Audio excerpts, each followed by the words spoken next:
Jennifer Catchaway! Jennifer Catchaway! Andy McKay! Andy McKay! Hillary Wilson! Hillary Wilson! The National Day of Action for Missing and Murdered Indigenous Women, Girls, Two-Spirit, and gender-diverse people gathered right here in front of the Canadian Museum for Human Rights. 24 people began the walk, but it quickly became 100 when the crowd arrived at the Manitoba Legislative grounds. Bring our women home! Search the landfill! Search the landfills!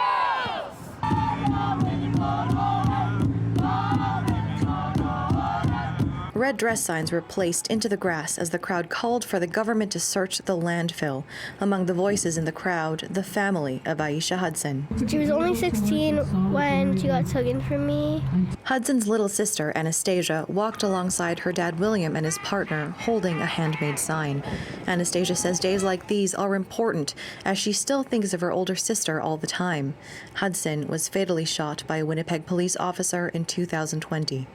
All the memories I had from her, it still is in my heart. My daughter, you know, she would say, "Don't be sad." I got it on the back of my hat. It's one of the sayings that she always said. Yeah, she would just say it just randomly, and I would just the way she said it, I would just laugh. So.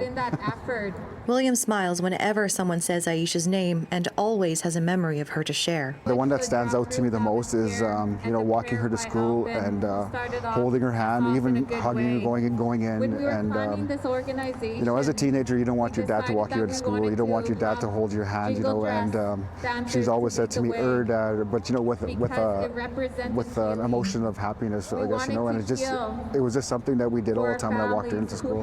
Her father says justice for Aisha also means justice for the families of Mercedes Myron, Morgan Harris, and Buffalo Woman, whose remains police believe are in the Prairie Green landfill. You know, show up to days like this, you know, support families that are calling for justice.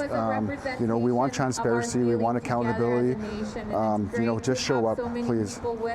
William says today he has renewed hope for him and other families of missing and murdered Indigenous women, girls, Two-Spirit, and gender-diverse people, and says he's hopeful more than ever now a landfill search will come in the near future. He says it rests on the shoulders of Premier-elect Wab Kinew. The new Premier has openly supported the Hudson family in the past and has always been behind the call to search the landfill. In Winnipeg, Joanne Roberts, City News.